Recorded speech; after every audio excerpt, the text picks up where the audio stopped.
Moi, viens, ça commence maintenant. Vas-y, si tu veux. Là, je suis en train de remettre mes notes bien, mais vas-y, ça Oui, commence. ça commence. Ouais, J'aime bien les on a intros préparé des informelles. questions, en fait. J'aime bien les intros informelles comme ça. Ouais, voilà. Comme ça, les gens, ils arrivent, Des petites questions. ils sont à l'aise. C'est quoi le thème du jour?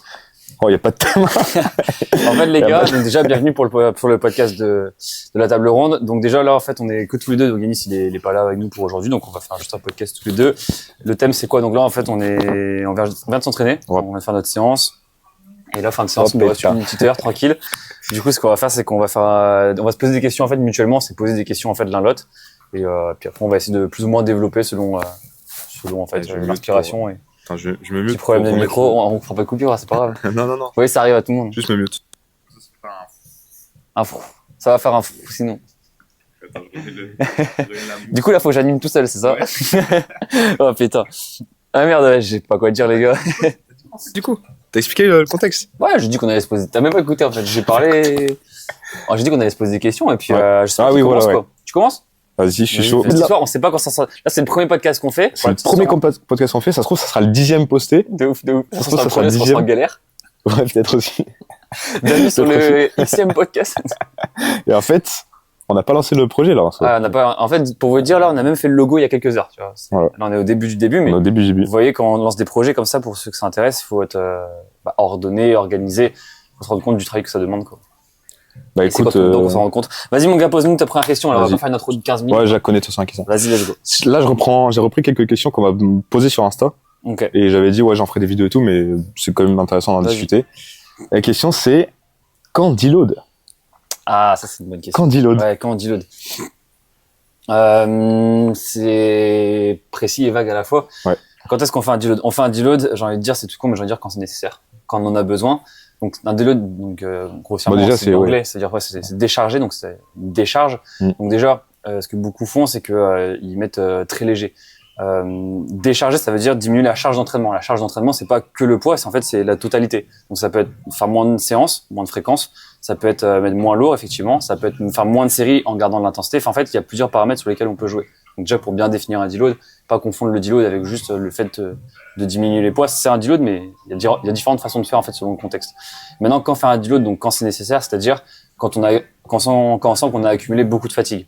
Donc théoriquement, si on a bien fait les choses, quand on arrive sur un fin de bloc qui a été assez dur, on peut soit repartir sur un autre bloc de manière plus light et dans une semaine 0, là. en semaine Nous, on aime 0, bien en faire gros, ça. ouais, c'est ça. Ouais. Ou soit refaire un deload. Après, je sais que beaucoup font ça, enfin pas mal font ça, moi des fois je le fais aussi, c'est de partir sur un nouveau bloc après un bloc avec une semaine 0, enfin je appelle ça une semaine 0, en gros c'est la première semaine, mais qui est très très douce, qui permet déjà de se mettre dans le rythme du nouveau bloc en termes de fréquence, des exos et tout. De poser un peu les bases, de poser des questions pour l'athlète s'il a des questions pour des exos et tout. J'explique juste parce qu'il y a peut-être des gens qui sont coach ou quoi. Ouais. Il y a peut-être des athlètes qui comprennent rien. Genre semaine 0, des fois tu comprends rien. Ouais. C'est juste pour expliquer. Nous, quand on fait un bloc pour un athlète, un bloc, voilà, c'est X semaines, en général 4 à 6, voilà, selon les objectifs.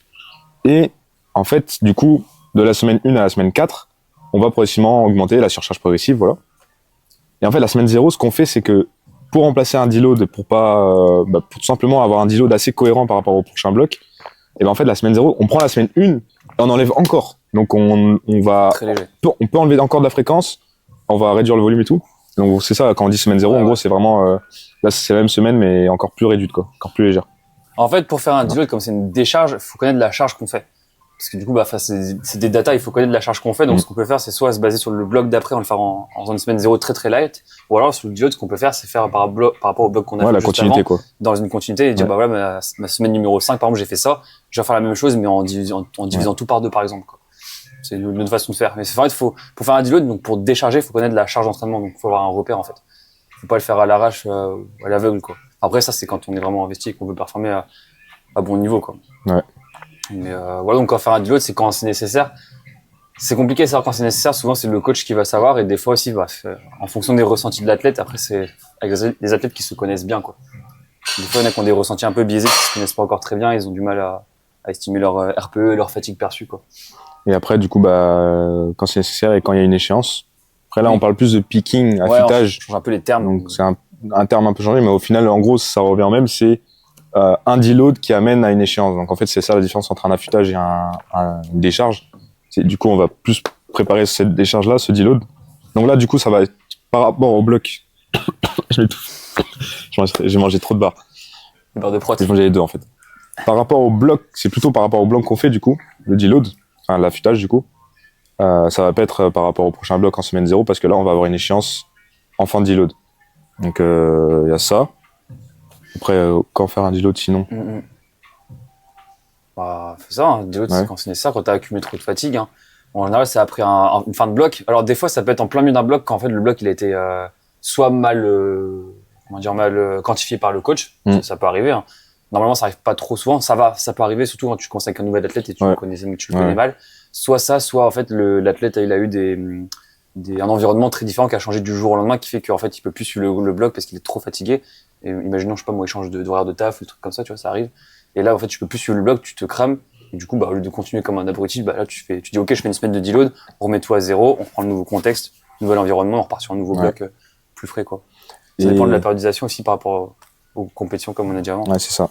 Et t'en penses quoi du deload parce que tu pars en vacances? Genre, tu sais que tu pars en vacances, et du coup, est-ce que je place un deload sur ça? Pertinent ou ça dépend? Bah, ça dépend du contexte, forcément, mais faut pas qu'on dise ça tout le long, tu vois. Mais je veux dire, si vraiment tu prévois. L'athlète m'a dit, je pars en vacances telle semaine, du coup, est-ce que je vais faire un deload forcément ou pas, quoi? Pertinent, c'est très pertinent comme question. Ça dépend si c'est un athlète spécialisé en set and rep ou en strict lifting. Moi, pour avoir fait pas mal les deux, en strict lifting, on a besoin d'avoir vraiment une routine très très millimétrée. Même, tu vois, les assistances, t'as besoin souvent de faire sur les mêmes machines, tu connais tes charges, tu changes de salle, tu sais pas quelle charge tu mets, parce que c'est pas les mêmes machines, des trucs comme ça. Enfin, t'as besoin d'avoir quand même un truc très régulier, très carré. Sur du street lifting, je pense que je le ferai quasiment direct, automatiquement. Sauf, par exemple, si c'est une première semaine, tu vois, ça me peut se permettre d'avoir une petite marge, tu vois, d'imprévu, enfin, de modification.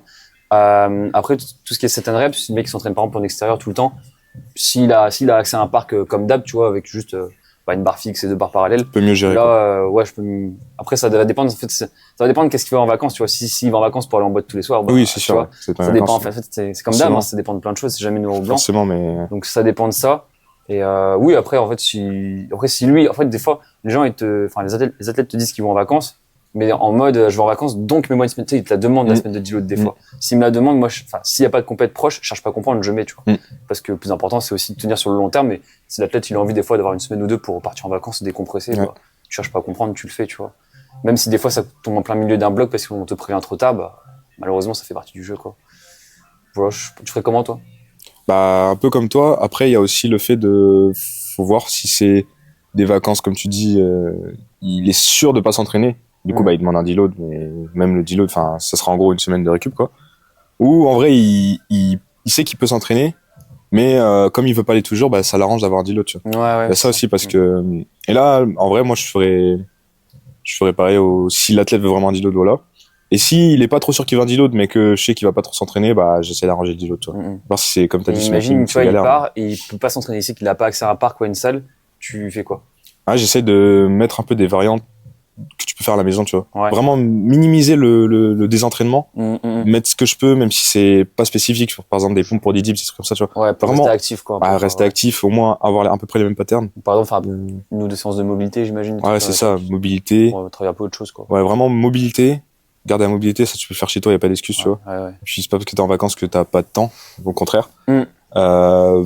Après, s'il fait vraiment de la force pure, c'est chaud, mais tu vois, mettre des pompes, des trucs comme ça, et essayer de maintenir. Ou alors peut-être de la course à pied, tu vois, vraiment juste maintenir l'activité physique et tout. C'était un peu actif. Pas aller en désentraînement total. Ouais, carrément. Ok. Après, ça dépend aussi si le mec il sort d'une grosse saison. Ouais. Ou si c'est pas à la fin d'une grosse saison aussi. Et imagine parce que s'il sort d'une grosse saison, tu peux faire une semaine de récup, tu vois. Ouais, justement, même cas de figure, tu vois, l'athlète il part en vacances, c'est qu'il a accès à rien. Mais, par exemple, et en plus de ça, tu sais que depuis quelques semaines, il traîne une grosse douleur quelque part, tu vois. Est-ce que du coup, tu te dis, j'en profite pour faire du renfort, des trucs comme ça, ou au contraire, je fais repos total pour qu'il récupère bien, tu vois. Je pense que, en fonction de la douleur, ça dépend, mais de repos total, c'est pas tout le temps la meilleure solution. Par contre, je fais repos en termes d'exercice et tout, de mouvement, de contraintes musculaires. Mais par contre, j'essaye de mettre de la mobilité qui est assez spécifique à son problème et en gros des exos spécifiques à son problème, tu vois, et pour qu'en gros la semaine de vacances elle soit profitable au niveau de sa blessure, tu vois. Genre qu'il ait du repos musculaire sur les charges et qu'en même temps il arrive à régler sa blessure, tu vois. En gros, tu fais au mieux. De toute façon, c'est toujours ça, hein, s'adapter et faire au mieux, même si sur le moment faut un peu plus réfléchir ou quoi et adapter. C'est ça les aléas, quoi. Voilà, on a pas mal répondu, non? Ouais, je pense que ça va. Bon, comme vous avez vu, donc On a peut-être oublié des trucs, mais ouais, on a rien préparé. Moi, à chaque fois, des fois, j'y crois pas quand les gens ils disent ça dans les podcasts. Mais là, on a vraiment rien préparé. Genre, ah non. c'est juste en dit, fait, chacun fait des questions. Là, pour vraiment vous expliquer, donc on a fait notre séance là, moi j'ai fini à 10 minutes. J'ai préparé mes questions pendant mes temps de repos, tu vois, pour vous dire. Et donc, ouais, ça n'a rien préparé. Ah ouais, et puis on connaît pas les questions de l'autre. Non, c'est ça qui est bien aussi. C'est ça qui est bien. Trop bien. C'est ça qui est bien. Donc c'est à toi. Et du coup, ouais, pour résumer, donc il n'y a pas de réponse, c'est noir ou blanc, enfin, ça dépend en fait du contexte tout simplement. Là, on a donné quelques exemples, il y a forcément d'autres contextes qui peuvent exister, une infinité. Après, t'as bien répondu, de toute façon, quand on a besoin, l'échéance. Quand on a besoin, l'échéance. Quand on a besoin, c'est du bon sens. La question, en fait, c'est comment savoir quand j'en ai besoin. Et c'est ça qui est dur à dire, parce que c'est beaucoup du cas par cas. Et c'est là le plus important, en fait, c'est un truc qui est le plus important quasiment dans tout, c'est la relation entraîneur-entraîné, enfin coach-athlète. Clairement. De bien expliquer ses ressentis, pas avoir peur de... Des fois, il y en a, quand ils sont fatigués, ils osent pas le dire, ils ont peur qu'après on diminue les charges ou des bails comme ça, tu vois. Alors qu'en fait, faut le dire, tu vois, et puis des fois, on trouve les c'est le rôle du coach de bien expliquer pourquoi on le fait, donc être pédagogue, etc., pour que l'athlète comprenne, et pas justement cette fierté mal placée. La connaissance de l'athlète par le coach, donc sur le plan physique, mental, etc., et si vous n'êtes pas coaché, votre connaissance propre, genre être honnête avec vous-même et votre connaissance vous-même de comment vous réagissez, comment vous êtes mentalement et physiquement, tu vois. Parce qu'en vrai, des fois, on se connaît pas. Hein. Oui, des fois, tu as 20, 21, 22 ans, tu te connais pas vraiment. Tu sais pas vraiment comment tu réagis à des situations et tout. Pratique. Donc, c'est important. Bon, j'ai préparé 5 questions, je suis en train de les lire, je sais pas laquelle peut être pas mal. Je commence par la première façon, on n'aura pas le temps de toutes les faire, je pense. Mais... Non, je pense pas. Bon, t'es prêt ? Alors, peux-tu nous donner le profil d'athlète que tu préfères coacher et le profil que tu aimes le moins coacher ? Ouais, c'est intéressant. Ça va. Moi, je pense que ça va être rapide parce qu'en vrai, j'ai jamais coaché de gros athlètes entre guillemets. C'est-à-dire, si on parle en streetlifting, ma spécialité, pour moi, un gros athlète, c'est tu dépasses 430 à peu près de ces eaux-là. C'est pas un chiffre fixe, mais voilà, tu dépasses 420, 30. On est caté, mais oui, c'est quelqu'un qui fait une compétition nationale. Voilà. Une compétition nationale. J'ai jamais coaché de gros athlètes comme ça. Je sais pas ce que ça fait. Je sais pas si c'est vraiment bien ou voilà s'il y a des inconvénients. Je sais pas ce que ça fait. Mais par contre, les profils que j'ai préférés, c'est pas forcément dans le niveau. Donc, pas forcément dans le niveau d'athlète, genre il a 40 en traction ou 1 en traction, enfin au poids de corps. Mais c'est vraiment dans comment l'athlète il est impliqué et à quel point il applique vite les conseils et les retours techniques, tu vois. Et qu'il les applique vite dans le sens où s'il les assimile bien ou pas, c'est pas trop de sa faute dans le sens où des fois tu contrôles pas. Mais c'est vraiment l'implication, tu vois.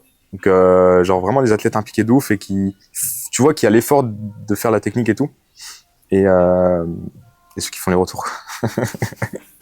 Non, c'est la même chose. Attends, si tu fais les retours, c'est que t'es impliqué. Ta question, c'était athlète préféré? Un profil que t'aimes bien et le profil au contraire que t'aimes le moins, alors que t'as eu ou que tu penses que t'aimerais pas avoir, tu vois. Que t'as pas eu, mais que par extrapolation, tu penses que ça te correspondrait pas trop, tu vois. Je reviendrai peut-être à celui que j'aime le plus, parce que là, j'ai une idée pour celui que j'aime le moins.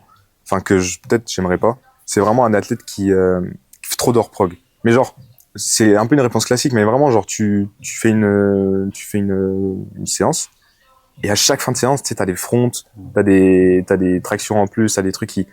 Et en fait, c'est juste, ça, c'est un manque d'adhérence du programme.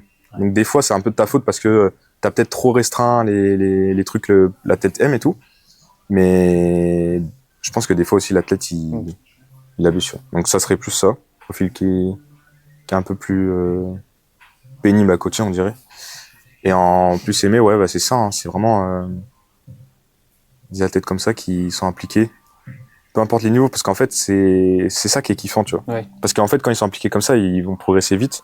Et c'est quand tu vois cette progression-là que c'est kiffant. C'est pas forcément un mec qui est très fort et tu lui fais prendre 2 kilos, tu vois. Genre, la vraie fierté, c'est quand le mec, il fait ça.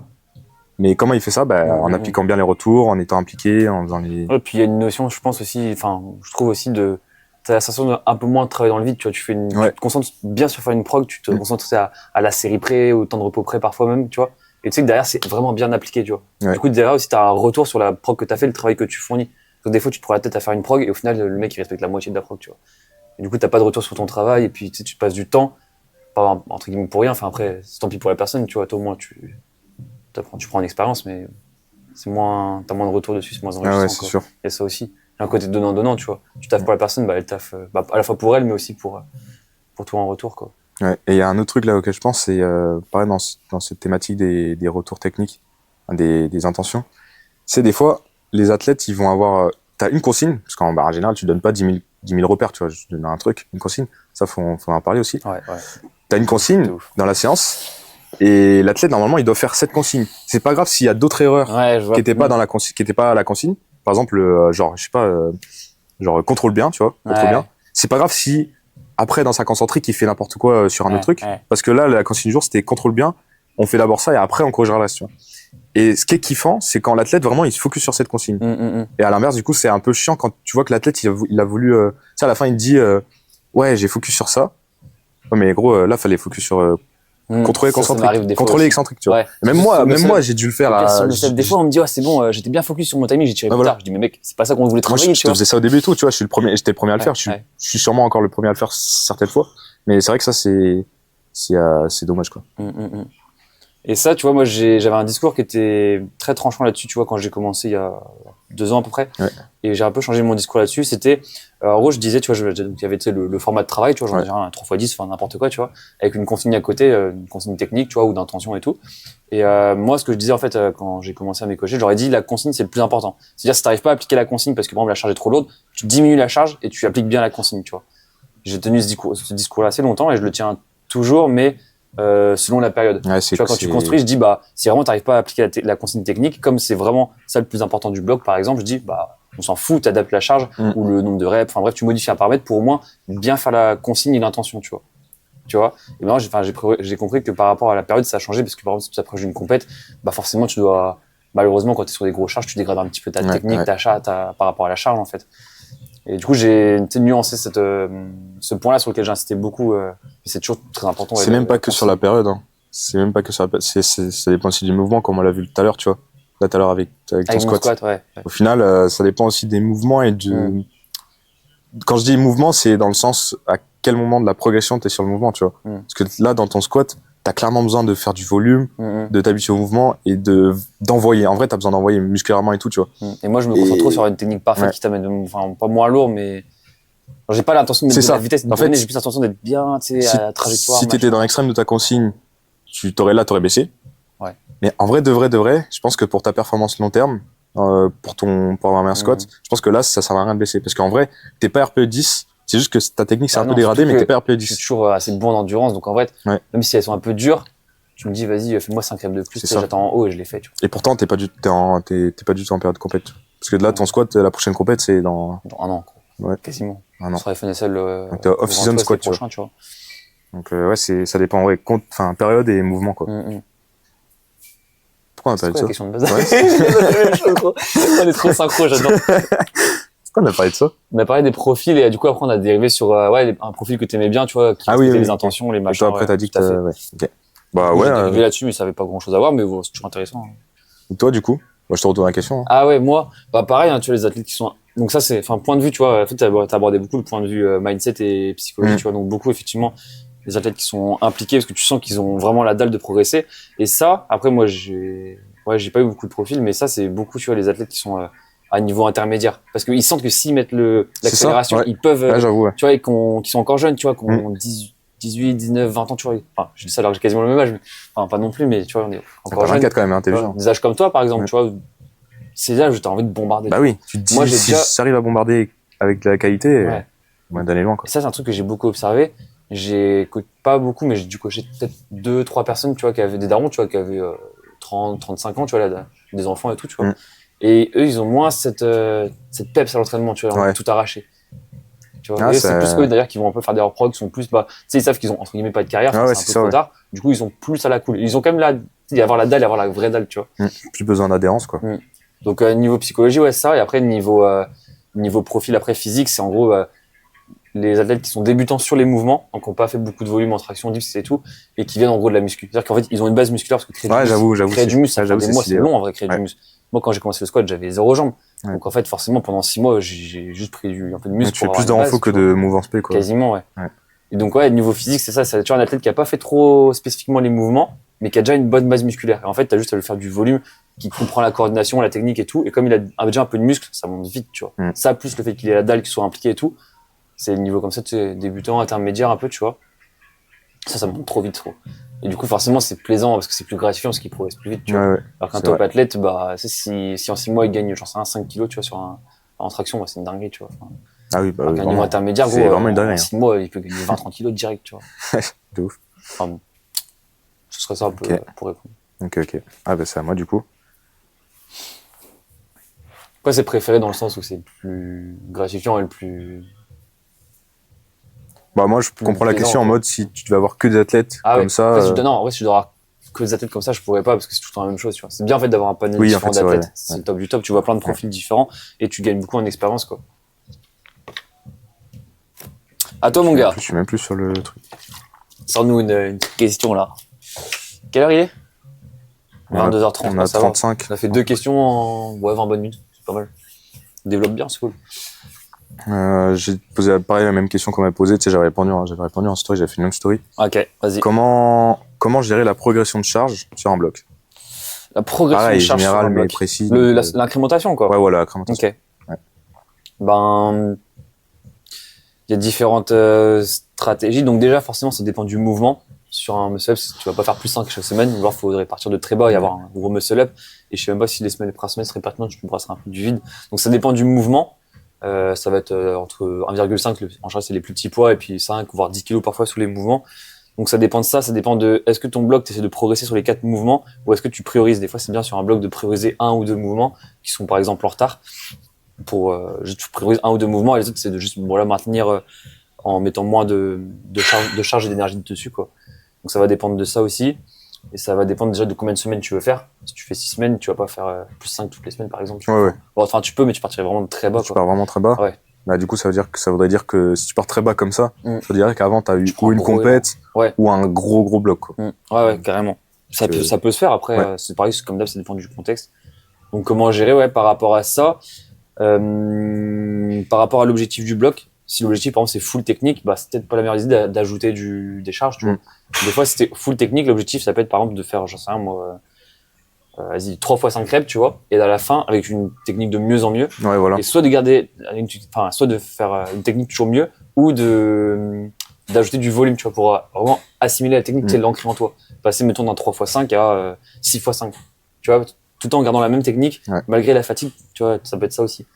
Donc, l'incrémentation, c'est pas que au niveau de la charge, ça peut être au niveau du volume. Surtout, ça va être surtout pour les athlètes de certaines reps, de battle, où là, tu essaies d'accumuler un volume de ouf. Donc, voilà comment tu gères l'incrémentation. J'avais dit quoi? J'avais dit... Ouais, en fait, parce que du coup, c'est en gros, en fonction, du coup, comme tu as dit, du mouvement. Vas-y. Avant d'oublier, l'incrémentation, t'es pas obligé de faire tout le temps la même chose chaque semaine. T'es pas obligé de faire plus de demi toutes les semaines ou plus 5 toutes les semaines. Tu peux partir de très loin, faire, moi, des fois, je fais ça, tu vois, je pars de très bas, enfin, assez bas, et je sais que je vais faire plus 10, et après passer à plus 5, et après plus 2 la dernière, tu vois, par exemple.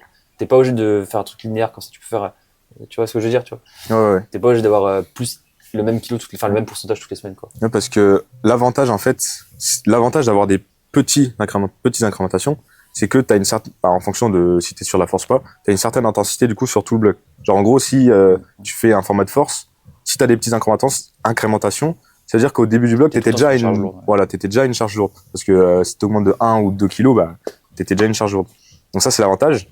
Mais tu peux sortir d'une période où t'as besoin de partir bas et quand même avoir dans ton bloc besoin d'une grosse intensité. Et donc là, c'est bien ton cas de je commence bas, donc je fais 5-5 et après je fais 2-2 parce que j'ai besoin d'une grosse intensité. Parce que j'avais besoin d'un peu d'élan sur les 2. Voilà, t'as besoin d'un peu d'élan et après tu t'es déjà dans l'intensité, quoi. Carrément. Et ça peut être aussi selon ce que je suis en train de faire d'ailleurs actuellement. C'est la première fois de ma vie que je teste ça, de désynchroniser les mouvements. Tu vois, par exemple, tu veux partir bas, par exemple, je sais pas moi, tu pars bas en traction après une semaine, parce que, je sais pas moi, t'as désynchronisé et en dips, t'es sur ta 3e semaine, par exemple, tu vois. Oui, tu gardes de l'énergie pour la mettre ailleurs, après, tu sais que ça va s'inverser, tu vois. Ça demande plus d'organisation. C'est beaucoup plus dur à gérer en termes de prog, mais justement, c'est la première fois que je le teste sur moi, et je vais voir comment je le vis, et peut-être que après, je le ferai sur un coaché si le contexte s'y prête, quoi. Mais ouais, c'est comme d'hab, il y a toujours plein de paramètres à prendre en compte, mais comme ça, on a vu un peu quelques contextes. Et du coup, t'allais dire quoi? Je te coupe, désolé, frérot. J'allais dire ça, je crois. J'allais dire que, comme on a dit, c'est du coup en fonction du mouvement, de la période, toujours, tu sors d'une compète, tu vas à une compète ou quoi, ça va pas être les mêmes incrémentations. À quel point, tu veux partir bas, avoir de l'aisance ou en fonction de comment t'es techniquement sur le mouvement. Donc si, du coup, tu vas plutôt faire une aisance une incrémentation moins sur les charges, mais plutôt, comme tu as dit, sur la technique et tout, sur l'aisance, c'est bien de la qualité physique. Donc, Oui. si c'est sur de la puissance, comme j'avais dit, tu peux juste augmenter l'intention de vitesse, La ou hauteur. alors augmenter la hauteur, etc. Tu vois, c'est pas forcément des charges. Des fois, ça peut être augmenter le tempo, pas sur la puissance, mais je veux dire sur la force ou quoi, ça peut être augmenter le tempo, tu vois. Genre, tu passes d'un tempo, je sais pas, 3 secondes excentrique à un tempo 5 secondes excentrique, des trucs comme ça, tu vois. Bref, vraiment, ouais, ça C'est comme dépend là, il y a plein de réponses différentes. Ouais. Ouais. Et je bifurque encore sur autre chose. Tu penses quoi en termes justement d'incrémentation? C'est un truc que ça se voit pas trop. Enfin, j'ai déjà vu une ou deux personnes, je crois que c'est Kawa que j'ai vu faire ça. Je sais plus. Faire ça. Je sais ce que tu vas dire. Vas-y, dis. T'augmentes que le truc principal, et par exemple, le renfort, tu pars déjà d'une grosse base, et tu le laisses pareil, et comme le truc principal augmente, tu le bouges pas. Je considère que t'as plus de fatigue et que C'est ça? C'était pas ça. Non, non. c'était pas ça, mais ça, je l'ai fait. C'est intéressant, ça. Je le fais pas mal. Enfin, ouais, ça dépend du contexte. Parce que du coup, faut déjà partir d'une grosse, par exemple, si c'est un renfort, faut déjà partir d'une grosse base. Sinon, tu fais un renfort faible tout le bloc. Ouais. Mais pas un truc RP10, tu vois. Ouais. Après, comme ça augmente, comme ton squat il va augmenter, t'as plus de fatigue et c'est pas mal, ça. Ouais, c'est refaire la même chose pour un contexte différent qui fait qu'au final, c'est pas, ouais. Ça te permet de garder un peu d'énergie sur les mouvements à prioriser, quoi. Et du coup, c'était quoi La question, c'était que moi je me pose et j'ai jamais essayé, mais je me tâte. Je pense à un jour à essayer parce qu'après moi j'expérimente beaucoup sur moi-même avant de faire. C'est sur le muscle up de faire une incrémentation toute petite. Parce que tu vois, en salle de sport, souvent les disques c'est un 25 les plus petits. T'achètes, tu vois, un disque de 500 grammes, tu vois, à Decathlon, c'est un truc d'Omnios, et de faire une incrémentation par exemple de 500 grammes par semaine, tu vois. C'est très très légère. C'est pour ça que sur le muscle up, tu sais, en vrai, quelques centaines de grammes, des fois ça peut faire une différence. Ouais, bah oui, clairement. De faire comme ça une incrémentation très légère, tu vois. Qu'est-ce que, je sais pas, je pense que t'as jamais fait, je pense. Non, je pense qu'on n'a jamais fait ça. On n'a jamais fait ça. Qu'est-ce que t'en penserais? Ça peut être intéressant, mais il y a un problème, c'est que, comme t'as dit, du coup, sur le muscle up, en fonction de ton niveau, 200 grammes, ça peut être énorme. Et en fait, si, d'une semaine à l'autre ou d'un jour à l'autre, tu pèses 79 ou 81 kilos, c'est pas la même chose. Et en fait, ton incrémentation, elle part un peu à la poubelle parce que, si tu pesais 81, semaine pro, tu pèses 79, et t'as mis plus 500, après, ça peut être sur tous les mouvements, mais c'est pas pareil sur les autres mouvements. Parce que là, après, ton poids il rentre si plus tu pèses 80, 79, enfin, tu sais, tu perds, mettons, 1 kg ou 2 kilos, c'est réparti dans tout ton corps. Alors que là, c'est les relestés, la charge, elle est vraiment à un endroit, tu vois. Ouais, c'est pas sûr. réparti, tu vois. Mais, en soi, ça peut être intéressant. Après, vraiment, sur un bloc, enfin, sauf si c'est volontaire, mais normalement, tu contrôles mieux ton poids. Oui, normalement, tu contrôles ton poids. Mais tu vois, ça peut arriver. Et c'est plus impactant que sur les autres mouvements. C'est pour ça que je dis ça, là, vu qu'on parle du muscle up, ça va pas être la même chose sur un squat ou quoi. Et après, non, ce qui peut être intéressant, c'est que du coup, la petite incrémentation, elle permet que tu gardes du coup ce truc de j'augmente la qualité et tout. Enfin, j'essaye de maintenir la même qualité, tu vois, qu'est-ce qui était au début. Mais j'augmente quand même. Donc il y a quand même une petite augmentation et à la fin, du coup, t'as plus, je sais pas, 2-3 en gros, un truc comme ça. Plus de 3 kilos. En fonction de ton volume, c'est pas mal, tu vois. Si tu pars d'un, je sais pas, un 3x5 ou d'un 3x3, en général, c'est pas des gros formats sur les mus. T'as augmenté 3 kilos. Logiquement, t'as essayé de garder la même forme. Ouais, c'est ça. Logiquement, t'as essayé de garder la même forme, la même fluidité. C'est pas mal, tu vois. Donc, ouais, ça peut être intéressant. Après, là, comme ça, Après, il y a une galère pratique de terrain. C'est que un disque, c'est tout petit, de 500 grammes. C'est serré, le disque. Ah, toi, tu pars de zéro. Non, mais pas, non, même si tu pars de 20, tu vois. Mais après, quand t'as un petit disque, il faut réussir à le serrer, tu vois. Ah oui, mais ouais, mais si t'as déjà un gros avec toi. Oui, c'est un gros, ça peut aller. Imagine, t'as un niveau moyen, tu mets, genre, je sais pas, 5 kilos, tu vois, tu mets 5 kilos et 500 grammes, tu vois. Ouais. C'est ce que je veux dire. Après, ça dépend, si c'est les 5 kilos de basique, ça va. Parce qu'en fait, le petit 500 grammes, il sera au milieu, genre, Mais par contre, j'avoue que si tu pars de zéro et que tu fais, 500 grammes, là, c'est impossible. Mais bon, ça, après, tu m'entres tes couilles. Il y en a plein qui seront pas d'accord, mais, enfin, si tu mets seul 500 grammes, c'est ton niveau, enfin, c'est que tu t'as pas, oui, autant être à le spas de corps et tout ça. Moi, quand tu commences à te blesser, t'as au moins 5 kilos. Au moins. Ceux qui font, mec, des fois, j'en vois, ils font des 3x3 à 1,25 kg. Ça sert à rien du tout. Arrêtez ça, s'il vous plaît. Ça sert, oui. Enfin, franchement, il y a beaucoup moins d'intérêt que. Il y a ça d'intérêt, tu vois, et ça de désavantage. C'est comme, moi, je ferais jamais ça. Je sais pas, t'as 1 RM 10 kg en traction, tu fais les 3x3 à 5 kg. Ouais. Pour moi, c'est contre-productif, tu vois. Ouais. Parce qu'en faisant beaucoup de traction poids de corps, tu vas développer ta vitesse, ta puissance et tout, et ça sera beaucoup mieux sur le long terme. Quand t'as des et l'aisance aussi, tu vois. Quand t'as des petites charges comme ça en muscle up, c'est juste que t'as pas assez bouffé le mouvement, tu vois. Ouais. Tu prends n'importe quel athlète qui a torché 2-3 ans de certaines reps, je sais que bon, il y en a qui vont pas être d'accord, mais il muscle up au moins 15 kilos, tu vois, sans technique, sans rien. Tu lui fais bosser technique, machin, boum, il a 20 kilos, tu vois. Ouais. Et c'est d'ailleurs pour ça, tu vois, toi, t'as pas un très gros muscle. Enfin, ça dépend des périodes de ton poids de corps. Ça dépend, ouais. Et là, actuellement, sur le bloc actuel, on fait que du poids du corps. Pour déjà bouffer du volume, je pense que ça va être très bénéfique, ça. Et réussir déjà aussi à avoir une bonne sensation, même les jours où t'es moins en forme, où t'es plus lourd et tout, tu vois. Pour vraiment maîtriser le mouvement, tu vois. Ah, ça, c'est la base, vraiment. Faire des muscle-up c'est trop important. 1,25 kg gros en série de travail, vas-y. Non, moi, en fait, dans ma tête, moi, c'était vraiment le mec qui a peut-être 10, 15 kilos et qui fait des incrèmes là, de 500 grammes. Tu vois, c'est déjà plus pertinent en vrai quand t'as un petit MU, tu vois. Et que tu veux quand même faire vraiment, si vraiment c'est ça qui te fait, parce qu'après, il y a toujours l'adhérence au programme, si c'est ça que t'aimes, faire du 3x3, avoir la sensation d'être lourd par rapport à ton niveau, ouais, tu vois, ça peut être bien pour faire une toute petite incrémentation quand t'as pas un gros niveau, tu vois. Mais ça a essayé, moi, je pense un jour, j'essaierai. Ouais, c'est vrai que je pense que le meilleur cas, c'est ce cas-là, en fait. Mais j'ai envie, moi, je suis surtout là pour expérimenter un peu tout ce qui me passe par la tête, donc j'essaierai un jour. Voilà. On enchaîne ou quoi? Ouais. Vas-y. Ah ouais, ça c'est une question sur Insta. En fait, t'as aucune inspiration, t'as pris des questions sur Insta. Moi, je me suis fait chier à réfléchir, j'ai écrit 5 questions. Bah, parce qu'en vrai, elles sont cool, je voulais qu'on en parle. Je voulais qu'on en parle parce que là, en fait, la question, elle m'a un peu percuté. Ok.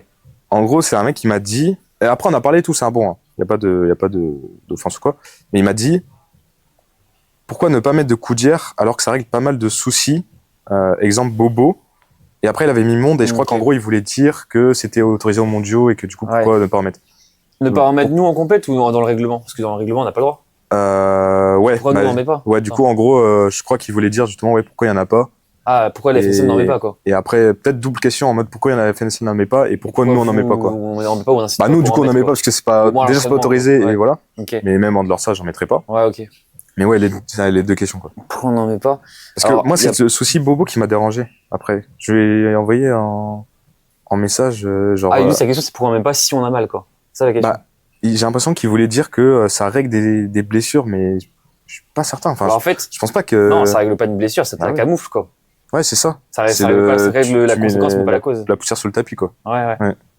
Ouais, c'est ça. Du coup, c'est pour ça que après, si vraiment, par exemple, t'es dans un gros bloc, t'es en prépa de compète et c'est nécessaire pour suivre ta prépa, sans ça, tu peux pas t'entraîner, t'as pas le choix. Comme une bombe du tigre, quoi. Si t'es investi, c'est ça. Comme la bombe du tigre, ouais, c'est ça, moi, je sais que j'en ai mis que le jour J parce que j'avais tellement mal au coude que c'était soit ça, soit j'étais pas à l'aise. C'est vraiment dans ce contexte précis et puis faut pas non plus croire que c'est ta compétition, ça va jouer ta vie, quoi.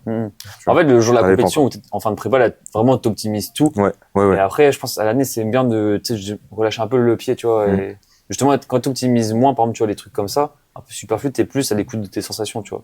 Parce que comme ça te camoufle ton problème, du coup, tu sens moins tes sensations, tu vois. Ouais, en plus. Parce que. Tu vois, justement, il y a quelques jours, j'ai vu une story de Atlante Coco. Ouais. Tu vois qui c'est? Et il disait que lui, en gros, il avait paru une douleur, je sais plus où c'est, je crois que c'était à l'épaule ou au coude. Et en gros, il disait qu'il mettait de la baume du tigre en journée, tu vois, pour amener du sang dans la zone, c'est pour irriguer un peu et tout, pour essayer de récup. Mais par exemple, pendant sa séance, il en mettait pas pour justement bien écouter ses ressentis, tu vois, et adapter et pas se faire fausser par ça, tu vois. Et ça, je trouve ça grave pertinent, tu vois. Ouais, j'avoue. Et ouais, du coup. Ouais, du coup, pour les coups, dire, ouais, on bifurque trop, mais. Non, quand on va faire d'autres podcasts, frère, je sens, on va faire des. Tu sais qu'en vrai, si on voudrait faire, on pourrait faire des podcasts de 3 heures, gros. Bah, large. C'est sûr. Large. Mais au calme, c'est pas grave, c'est bien. Non, du coup, pour répondre, ouais, pourquoi on met pas, donc, bah, déjà, il y a beaucoup une notion de, comment ça s'appelle, de vision des choses, de psychologie. C'est comme, tu vois, par exemple, quand les chin-ups, ça a été autorisé il y a 2-3 ans, il y en a plein qui ont râlé en disant, ouais, non, c'est pas bien et tout. Bon, au final, maintenant, plus de la moitié, ils en font, tu vois. Il y a une notion que, pour l'instant, comme c'est pas encore trop OK dans nos standards et notre vision du sport, enfin, je dis notre, mais c'est les athlètes en général, bah, il y a ça déjà, même si c'est un peu con comme réflexion, ça se trouve, ça va changer d'ici quelques années, mais déjà, il y a ça comme argument. Et après, bah, si on a mal, bah, pareil, pour essayer de rester plus à l'écoute de ses sensations et de voir adapter. Quand on est loin des compètes, je pense qu'il y a ça aussi, comme raison. Et après, pourquoi on n'en met pas, Parce que, bah, en fait, c'est nul, gros. C'est pas beau, c'est pas beau. Après, ça, c'est une question de pareil. Ça, c'est subjectif. Esthétisme, pardon. Non, c'est pas que c'est pas beau dans le sens esthétique. En soi, c'est ni beau ni moche, tu vois, genre, ça va. Mais c'est-à-dire que je trouve ça dommage, en fait, de toujours chercher l'optimisation. Ouais. C'est dommage de ouf. C'est une vision des choses. Il y en a qui vont toujours chercher le petit truc. Il y en a, c'est l'inverse, tout ce qu'ils peuvent optimiser alors qu'ils ont encore un niveau débutant, ils le font, tu vois. Je trouve ça dommage de ouf. Moi, tu vois, j'ai dû le faire un peu sur le squat parce que j'avais pas le choix, je voulais faire une compète. Ouais, il y a le contexte compète. C'était pour moi, c'est le seul truc. Je voulais d'abord me créer un bon 10 RM, tu vois, me faire un bon volume et tout. Bon, bah, les choses ont fait que comme je voulais absolument faire une compète, j'ai dû optimiser un peu, tu vois, ceinture, barre basse. Encore ceinture, ça me dérangeait pas trop, c'est surtout le fait de mettre de la barre basse, tu vois. Non, mais je vois. Fait, et puis voilà. C'est le seul truc, genre, je trouve, c'est ok, parce que voilà, t'as la compète, tu peux faire une grosse prépa, et tu sais que t'es honnête avec toi-même, tu vois, toi, tu savais que t'étais pas prêt, du coup, voilà, t'optimises, et tu savais qu'après, tu partais sur un cycle où t'allais moins optimiser, etc. Mais moi, ce que je trouve dommage, par exemple, pour les chin-up et tout, je trouve ça dommage, en fait, les athlètes débutants, intermédiaires, qui direct, ils font ça parce qu'ils savent que ils ont un potentiel de force plus élevé. 2,5 kg de plus. Voilà, ils ont un potentiel de mettre 2 à 10 kg de plus. Et ils font direct sans tester des tractions et tout, alors qu'ils seront peut-être meilleurs en traction, tu vois. Avant, parce que c'est pas chin-up, c'est plus simple. En vrai de vrai, genre c'est pas tout le temps plus simple, tu vois. Bah déjà en fait le truc c'est que il faut avoir la mobilité pour le faire. Déjà en plus c'est plus risqué. Niveau longévité, c'est un petit peu moins. Niveau court terme, moi peut-être pourquoi pas, mais tu vois niveau longévité, je sais pas. C'est plus risqué. J'en ai jamais fait. Donc... Et niveau le couplage chin-up dips, il est risqué. Et dans notre sport, on est obligé de faire des dips du coup. Ça. Ouais.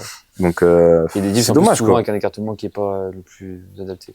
Après c'est pas du no chin-up parce que en vrai de vrai, biomécaniquement tu vois t'as des avantages. T'es plus solide en portion haute, etc. Mais c'est surtout, moi c'est vraiment le problème, c'est vraiment les athlètes qui vraiment ils commencent parce qu'ils savent qu'ils vont optimiser sur ça pour faire un RM à 20 kg. Ouais, voilà. Et qui testent pas les PU alors qu'en vrai de vrai ils profiteraient à le faire, tu vois. C'est vraiment ça. Et le pire c'est qu'on en a beaucoup d'exemples. Hein. Tu vois, ça t'étonnerait de gens qui ont fait que des pull-ups même au poids du corps, tu vois, et qui ont développé une bonne traction, tu vois. Parce que t'en as, par exemple, je pense à, tu vois, les gars de la FNSL qui chin-up, Soufiane. Soufiane, chin-up. Sofiane. C'est qui Sofiane? Sofiane. Ah, Suf.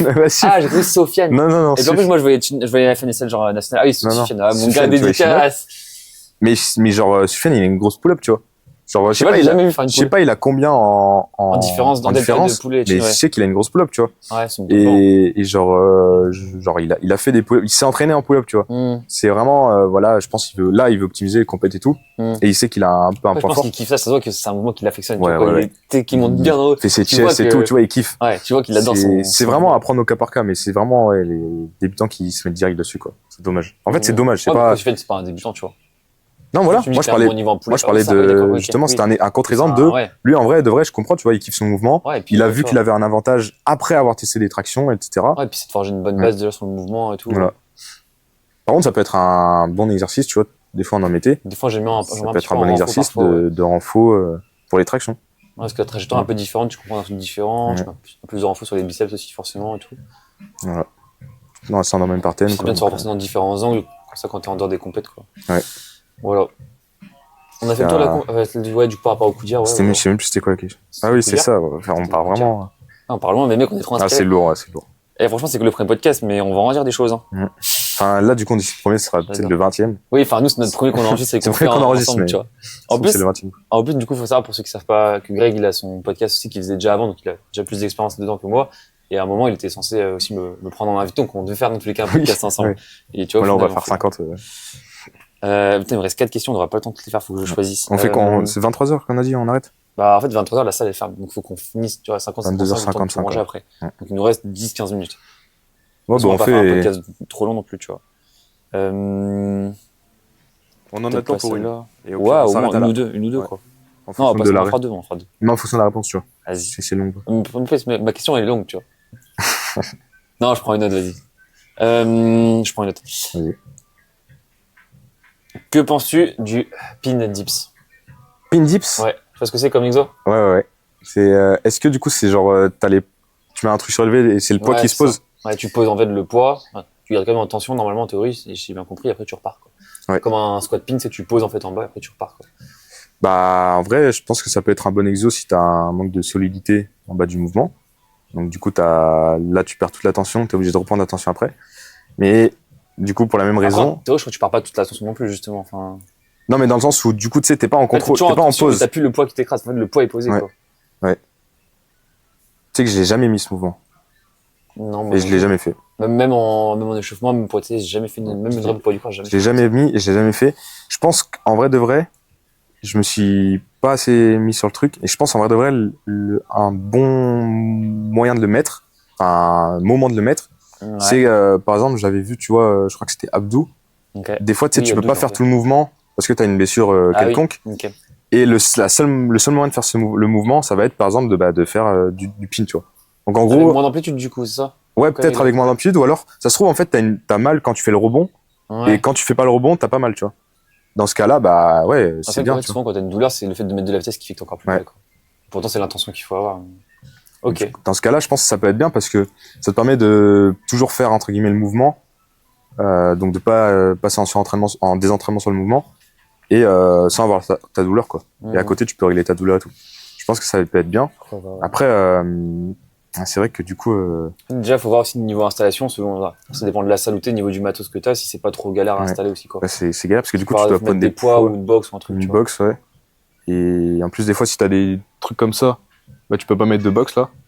Sur la chaise La romaine, chaise romaine, sinon, je pourrais vu pas, que t'as non. des trucs à Faudrait que je côté, mette plein de poids, en fait. donc il faut des Faire une poids. pile de poids, quoi. Ouais. Et après, par contre, ouais, sur le mouvement en lui-même, je pense que si ton objectif c'est de travailler, tu sais, un peu comme toi, genre t'as un manque de solidité, manque de contrôle vraiment sur les deux tiers de l'excentrique et la fin, je pense que le mieux c'est quand même excentrique pause et Ouais. enfin tempo excentrique slash tempo excentrique pause slash pause, tu vois. Genre je pense que c'est quand même le mieux, valeur sûre et même niveau matériel et tout, ce sera mieux. Parce que toi t'en penses quoi du coup de ce mouvement?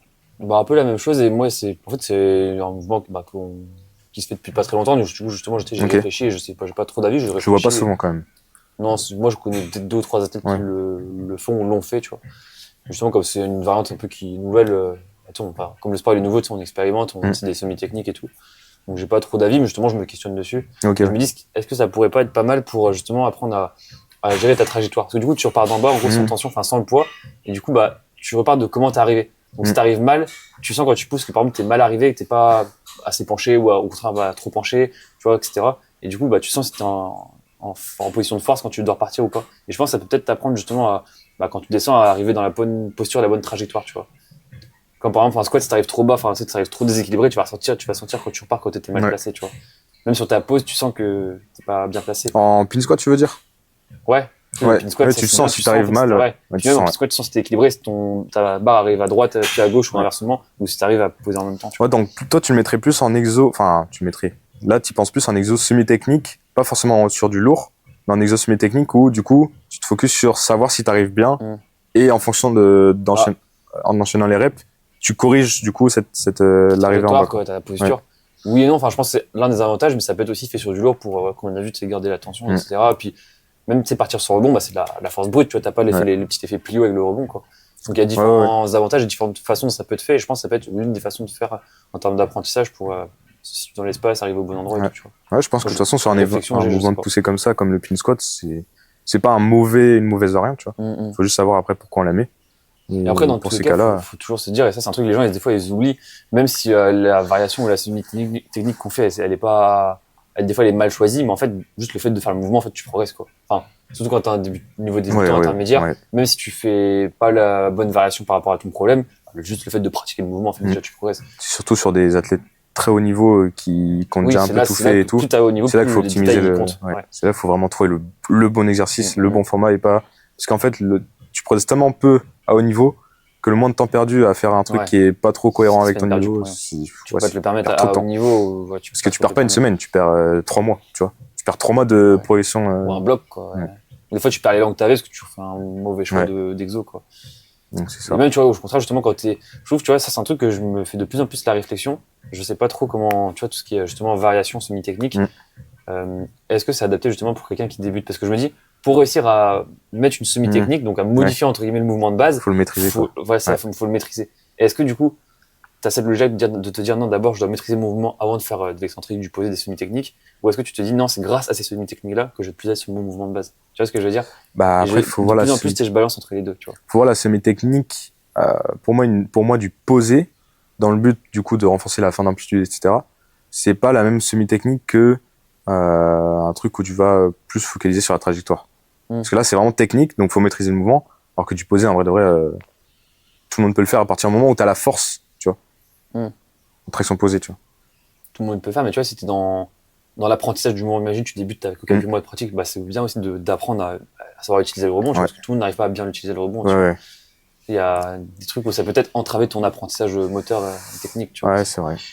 Mais c'est vrai que des problèmes. Faudrait aussi, prendre enfin, en fait, faudrait prendre un cas précis là pour étudier. Parce que là, c'est flou, le contexte comme d'hab, quoi. C'est flou parce que Tu vois, au début, tu mets un mec qui a pas de traction, il fait jamais de traction pendant un mois, il va presque pas faire traction. Des centriques et des jeux du renfort et tout. Mais voilà. Donc ouais. Vas-y, viens, fais notre question, sinon on n'aura pas le temps. Une autre là on pourrait débattre encore plus, les gars, on est là inspirés. Ouais. Mais vas-y, on fait une dernière, on aura plus de thèmes comme ça. Bah vas-y, dernière. Hein. C'est à ton tour, c'est mon moi. gars. C'est à ton tour. Ah si, j'en ai encore. Allez, il reste 5 minutes, frère. T'en penses quoi de J'en pense rien. Non, j'ai pas envie de dire comme ça. J'ai pas envie de la poser comme ça. Attends. Abonnez-vous. Je perds du temps, sa mère. Faut meubler, vas-y. Non, mais c'est bon, vas-y. En gros, c'est par rapport au fait de changer d'environnement. Ok. Voilà, j'ai envie en fait, c'est pas vraiment une question, c'est j'ai envie que t'en parles, tu vois. Parle-moi de l'environnement. Bah, comme je l'ai dit tout à l'heure, ça va dépendre déjà de si on est en streetlifting ou en stand-up. C'est vrai que depuis le début du podcast, on parle plus streetlifting parce que c'est on a vrai un petit peu plus axé là-dessus. Enfin, surtout Greg et moi, ça dépend des périodes, on va dire. Et je pense qu'il y a plus de personnes qui écouteront le podcast qui seront intéressées par ça. Mais faut pas oublier non plus cette branche-là qui nous concerne aussi dans notre entreprise. Et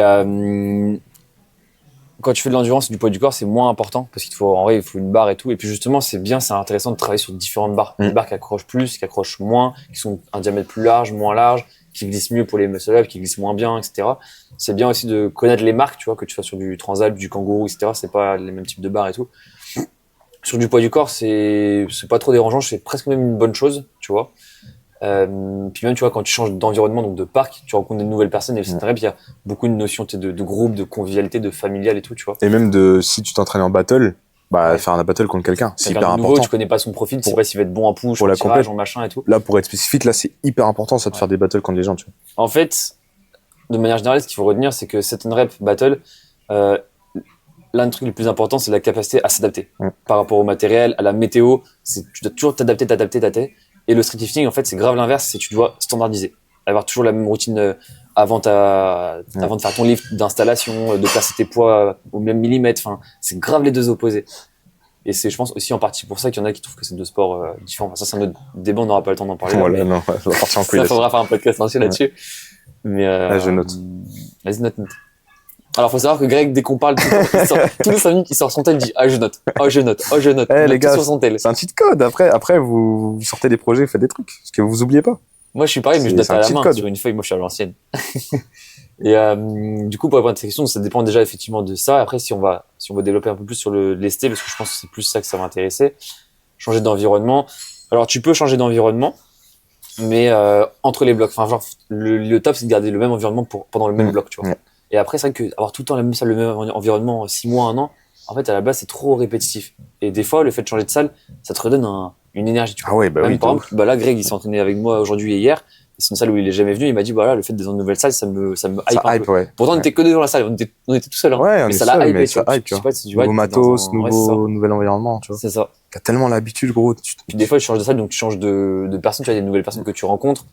Puis des fois, quand t'as un peu de fierté, tu as envie de prouver à la salle que t'es fort, donc ça te hype, c'est vrai, plus de vitesse, ou un peu faut le dire. Ouais, c'est vrai. C'est vrai. Moi, quand je change de salle, j'ai envie je me dis, vas-y, je vais montrer que, tu sais, que je m'entraîne bien et tout. Donc, je t'essaie de mettre de la hauteur, de la vitesse, tout, tu vois. Après, tu respectes quand même ta prog, mais tu sais que t'as un peu plus d'intention. Après, ça dépend des gens et de la personnalité. Mais ouais, changer d'environnement, c'est bien, mais c'est quand même de garder le même tout du long du bloc, quoi.